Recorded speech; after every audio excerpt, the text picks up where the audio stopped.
El abdomen es una de las regiones más ricas desde el punto de vista semiotécnico, es una de las que más nos aportan en cuanto a signos, síntomas, maniobras, de manera que hemos tratado de delinear, de puntualizar los hechos más importantes, los hallazgos más importantes, y el doctor La Sala nos va a delinear las cuestiones que él crea más jerárquicas y que sean de mayor provecho para el alumno. Nos vamos a ocupar del examen físico del abdomen. Doctor, ¿cuál debe ser la posición del paciente y del médico? El paciente tiene que estar en decúbito dorsal, como está la señora, con los dos brazos extendidos a lo largo del cuerpo, y el médico se ubica a la derecha del paciente. Por supuesto, tiene que haber una muy buena iluminación. ¿Cuáles son las regiones del abdomen y cuál es su utilidad? Bueno, como ya lo hemos mostrado en el fascículo, siguiendo reparos anatómicos y trazando líneas, se puede dividir al abdomen en 9 regiones topográficas. El hipocondrio derecho, donde se proyecta fundamentalmente el hígado, el epigastrio, donde está el estómago y la aorta abdominal, el hipocondrio izquierdo con el vaso, el flanco izquierdo y el flanco derecho, donde se proyectan los riñones, la región umbilical, donde la mayor parte está ocupada por el intestino delgado, fosa ilíaca derecha con el ciego y el apéndice, fosa ilíaca izquierda fundamentalmente con el colon sigmoideo y hipogastrio, donde se proyecta la vejiga y el útero en la mujer. ¿Y cuáles serían los aspectos más importantes a evaluar en el abdomen? Bueno, en el abdomen se aplican los 4 procedimientos semiológicos fundamentales: la inspección, la palpación, la percusión y la ocultación. Y como siempre empezamos con la inspección. Por inspección uno puede ver la forma general del abdomen, y si el abdomen está deformado por alguna prominencia o por algún tipo de excavación. Existen diferentes circunstancias de abdomen prominentes. La prominencia abdominal puede ser generalizada, como ocurre en la citis, que hay una gran distensión de todo el abdomen dependiendo de la magnitud de la misma, o localizada en el hipocondrio derecho, y hablamos de vientre hepático, o en el hipocondrio izquierdo y hablamos de vientre esplénico. A veces por inspección uno puede ver latidos, por ejemplo en el epigastrio, un aneurisma de la aorta puede latir y verse en la inspección, se pueden ver movimientos peristálticos y lo que es importante también ver el movimiento del abdomen con la respiración. Si este abdomen tuviera un proceso agudo inflamatorio peritoneal, dado que los descensos de la diafragma y la distensión del abdomen exagerarían el dolor, el paciente tiende a respirar, a tener una respiración puramente costal superior y el abdomen se encuentra inmovilizado por una actitud antálgica. Otro aspecto importante del abdomen es evaluar si, por ejemplo, el ombligo está realmente umbilicado. Todo proceso que aumente la presión intraabdominal tiende a evertir el ombligo, como ocurre en la citis. Y la otra cosa, la presencia de cicatrices por cirugías anteriores o de circulación colateral cuando está obstruida la circulación a través de la vena porta en el hígado para llegar a las suprahepáticas. Estos hechos de observación son de enorme interés y importancia semiológica. Ya que lo mencionamos, ¿cuál sería entonces el valor semiológico de los movimientos respiratorios, de la presencia de latidos y de la presencia de movimientos peristálticos. Bueno, la pregunta es muy interesante. Reitero, la inmovilidad del abdomen con la respiración puede sugerir un proceso intraperitoneal agudo, concretamente una peritonitis aguda. La presencia de latidos puede estar hablando de ectasias vasculares como el aneurisma de aorta. Y la presencia de movimientos peristálticos que se hacen visibles pueden tener diferentes topografías. Por ejemplo, movimientos peristálticos o incluso la observación de una contracción en masa de un órgano ubicado en el epigastrio hablan de un síndrome pilórico en etapa de lucha. Es decir, uno puede ver el peristaltismo gástrico tratando de vencer el obstáculo de la obstrucción pilórica. Si nos trasladamos a las regiones laterales del abdomen, por ejemplo, en el cuadro llamado de suboclusión intestinal o tumor fantasma, se observa, por ejemplo, una zona distendida, supongamos en flanco o en hipocondrio izquierdo, y que esa zona distendida, sobre todo si uno la estimula con pequeños golpes sobre la pared del abdomen, adquiere peristaltismo, que es el intestino que está tratando de vencer el obstáculo distal, o sea, por ejemplo, una estenosis neoplásica del colon sigmoide. Si, por ejemplo, este peristaltismo logra vencer el obstáculo, ese abultamiento regional del abdomen va a desaparecer y se va a acompañar de dolor de tipo cólico que va a referir el enfermo, y esto es lo que se llama síndrome de suboclusión intestinal o tumor fantasma.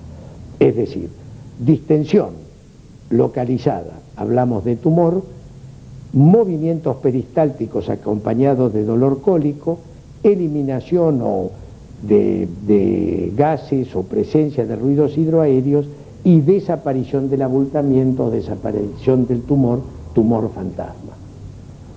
Y ya que hablamos de deformaciones de la pared del abdomen, ¿cuáles serían los tumores más frecuentes que se pueden ver en el abdomen? Sí, que podemos encontrar. Bueno, un hecho frecuente, por ejemplo, en el hígado metastásico es observar la deformación del hipocondrio derecho. Cuando uno observa el hipocondrio izquierdo, los grandes vasos deforman y hasta levantan la parrilla costal y deforman el hipocondrio izquierdo y se proyectan hacia la fosa ilíaca derecha, que es el modo habitual del crecimiento esplénico. Por ejemplo, en el hipogastrio, un mioma uterino o un globo vesical, si el enfermo refiere que no puede orinar, es muy característico como deformación y tumor visible a la inspección. Otra pregunta, doctor. ¿A qué se denomina hábito de Chvostek? Es un hábito extraordinariamente importante de saberlo reconocer. El hábito de Chvostek se observa en el alcoholista con hepatopatía crónica, concretamente con cirrosis hepática. Tiene ginecomastia en el hombre, obviamente, habitualmente bilateral. Tiene distensión abdominal y pérdida del vello abdominal, que en el hombre, ustedes saben que el vello es medial y toma el aspecto triangular característico de la mujer. Es un hábito feminoide llamado de Chvostek, que en buena medida se debe a la mala metabolización de los estrógenos. Y tiene mucha importancia porque es difícil a veces mantener el diagnóstico de cirrosis hepática si uno ve un abdomen plano y con el vello normalmente distribuido. Bueno, esto nos llevaría entonces también a preguntarle qué características tiene el abdomen ascítico. El abdomen ascítico es un abdomen distendido, sobre todo en la parte inferior. A la inversa de lo que ocurre en las hepatoesplenomegalías, que provocan distensión del abdomen superior, en la ascitis la distensión es del abdomen inferior. Uno sospecha asitis, obviamente hay asitis que son tan importantes que basta ver el abdomen para decir este paciente tiene asitis, pero cuando uno lo sospecha por la inspección, por distensión del abdomen inferior, tiene que hacer maniobras de palpación, como es la investigación de la onda asítica o percusión del abdomen, que vamos a ver después, para decir que realmente el paciente tiene asitis. Y bueno, ¿cuáles serían entonces las maniobras iniciales con las que uno abordaría la palpación del abdomen?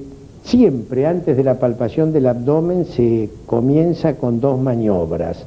La primera es la que se llama mano de escultor, donde uno con la mano de plano va recorriendo toda la superficie abdominal sin presionar. Esta maniobra es muy importante porque permite reconocer tumoraciones intraabdominales grandes, pero al mismo tiempo permite que el paciente tome confianza y relaje la pared abdominal y no vea en la palpación del abdomen una maniobra agresiva.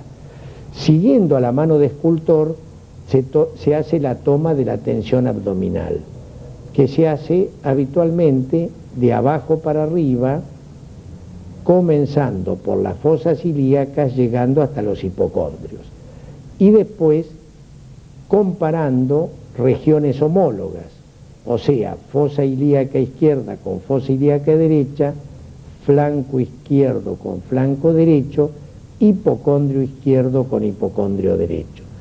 El movimiento no debe ser brusco y debe ser hecho a nivel de las articulaciones metacarpo-falángicas de las manos. Por ejemplo, si uno encontrara que la tensión superficial del hipocondrio izquierdo supera ampliamente la del hipocondrio derecho, es probable que acá haya una esplenomegalia o una nefromegalia que aumentan la tensión abdominal. A la inversa, si fuera más tenso el hipocondrio derecho que el izquierdo, pensaría en una hepatomegalia o una nefromegalia derecha. Es una maniobra realmente importante que no debe dejar de hacerse nunca. Y una vez realizadas estas maniobras iniciales, ¿cuáles serían las que nos permitirían palpar intestino? Para palpar el intestino, la maniobra que se utiliza uniformemente, ya sea para colon sigmoideo, descendente, ciego e incluso el transverso, es la maniobra de deslizamiento. Uno sabe que aquí se encuentra entre el flanco derecho, viniendo desde el ángulo izquierdo del colon, estamos hablando en este caso de colon izquierdo, siguiendo por el flanco y llegando a la fosa ilíaca izquierda, ahí se proyecta el colon izquierdo. Entonces, en forma unimanual, uno realiza el pliegue del abdomen hacia afuera y desliza palpando para adentro. Por eso se llama maniobra de deslizamiento, que repito, puede ser unimanual, como vimos antes, o bimanual. Y lo mismo puede hacerse, por ejemplo, para palpar el colon transverso, el estómago y fundamentalmente para palpar el ciego. Maniobra de deslizamiento. Logra el pliegue en forma superficial, en sentido contrario a donde va a palpar, y vuelve profundizando la mano. Y en cuanto al hígado, ¿cómo sería su palpación? La palpación del hígado, hay muchas maniobras descritas. Cada médico utiliza la que tiene mayor rendimiento. Pero sabiendo que el hígado tiene un crecimiento de hipocondrio derecho a fosa ilíaca derecha, uno empezaría con la tensión superficial del lado derecho. Si acá yo encontrara que hay aumento de la tensión superficial, trataría de ver si este aumento es por una hepatomegalia y por lo tanto ver si acá logro reconocer el borde hepático. Una buena maniobra es la maniobra del enganche, que es la que estoy haciendo. Otras maniobras utilizan la punta de los dedos. Otras maniobras hacen un apoyo posterior con la mano izquierda, empujan para hacer que el hígado tome más contacto con la pared y palpan por debajo del reborde costal derecho. Yo, por ejemplo, una de las maniobras que más rendimiento me da es la maniobra del enganche. Con cualquier maniobra que se utilice uno trata de reconocer el borde hepático y después le pide al paciente que respire hondo. Como el hígado tiene contacto directo con el diafragma, en inspiración profunda el hígado desciende ampliamente y uno ve cómo el borde viene a chocar contra los dedos y permite reconocer las características semiológicas del borde. Por ejemplo, respire hondo, señora. Yo ahí largue el aire, profundizo en expiración, hondo, largue el aire, hondo otra vez, intento reconocer de esa manera el borde hepático y describir su semiología. Por ejemplo, si es romo, la consistencia, si está deformado por nódulos, y obviamente si la hepatomegalia es muy grande, también con una suerte de maniobra de deslizamiento para la superficie hepática, puedo intentar reconocer si la superficie del hígado es lisa y es regular, y lo que es muy importante, si duele o no duele. En este sentido, cuando el hígado duele es porque está comprometida la cápsula de Gleason. Y esto ocurre en las hepatomegalias de instalación brusca o en casos de perihepatitis. Una de las causas de hepatomegalia importantes, frecuentes, es la de la insuficiencia cardíaca derecha. El hígado de la insuficiencia cardíaca derecha es un hígado uniformemente aumentado de tamaño, y una de las características que tiene por la distensión brusca de la cápsula de Gleason es que es doloroso a la palpación. Entonces, con cualquier maniobra se palpa, respire hondo, señora, y seguramente en esta maniobra, en donde yo estoy comprimiendo un hígado congestivo, voy a generar dolor. Y además puedo buscar, observando la yugular del paciente y comprimiendo el hígado, si existe, no respire, reflujo hepatoyugular. Porque una hepatomegalia que logro comprimirla y generar reflujo a nivel de la vena yugular visible nos está indicando que ese es un hígado congestivo. Bien, hablamos de maniobras de palpación de hígado, pero valdría la pena definir cuándo hablamos de hepatomegalia y qué características podemos obtener a la palpación. Es muy buena la pregunta, porque para hablar de hepatomegalia uno tiene que evaluar toda la superficie del hígado sobre la cara anterior del tórax y del abdomen. Por eso lo primero que debe hacerse, como ya lo hemos visto en aparato respiratorio, es percutir el límite superior del hígado. Entonces, si uno percute, fíjense, acá hay sonoridad, menos, y ahí hay una zona franca de matidez. Si después con la mano inferior respire hondo, reconozco el límite, tengo la superficie que en condiciones normales varía entre 10 y 11 centímetros la superficie hepática.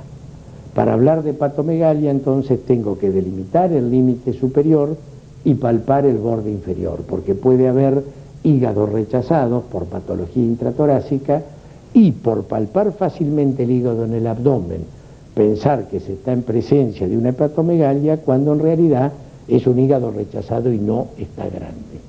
Claro. Sí, nos trasladamos ahora al otro hipocondrio. ¿Cuáles serían las maniobras apropiadas para palpar el vaso? El vaso se puede palpar a la derecha del paciente o a la izquierda del paciente. En realidad, nosotros habitualmente uno está acostumbrado a palparlo a la derecha del paciente. En ese caso, la mano de escultor primero, la toma de la tensión abdominal y se llega al hipocondrio derecho. El vaso sabemos que es un órgano superficial que está ubicado inmediatamente por debajo del reborde costal. Entonces, sin profundizar la mano, respire hondo, uno trata de palpar en todo lo que podría ser hondo, respire hondo, por debajo del hipocondrio derecho, lo que llamamos el polo del vaso, que es redondito, en esplenomegalia no muy grande. Cuando la esplenomegalia aumenta de tamaño, se puede palpar la escotadura esplénica, que también permite reconocer. Lo característico de la esplenomegalia es que el vaso es un órgano superficial, no hay necesidad de hacer una palpación muy profunda para reconocerlo, y que tiene amplia movilidad respiratoria por su contacto directo con el diafragma. Eso lo permite diferenciar del riñón izquierdo, que en grandes nefromegalias se hace superficial, pero en donde uno puede meter la mano entre esa masa que corresponde al riñón y al reborde costal. Si ese abultamiento fuera el vaso, tratar de meter la mano por debajo del reborde costal, si es que el abdomen lo permite, es realmente difícil, porque el vaso es bien superficial y bien en contacto con el diafragma. El riñón tiene también movilidad respiratoria, pero la movilidad respiratoria es muy inferior porque el riñón no tiene un contacto indirecto con el diafragma. Una maniobra útil para mejorar la palpación esplénica es colocando la mano izquierda sobre el reborde costal, sobre la parrilla costal, empujando, tratando de que el vaso venga hacia el abdomen, y entonces comenzar la palpación superficial, y cuando uno nota el cambio de tensión, respire hondo, tratar de reconocer hondo si allí viene el polo y la escotadura que definirían una esplenomegalia, siempre y cuando el vaso no esté deformado y haya perdido la escotadura por el proceso patológico del cual es asiento. Creo que valdría la pena remarcar nuevamente cuáles son las características que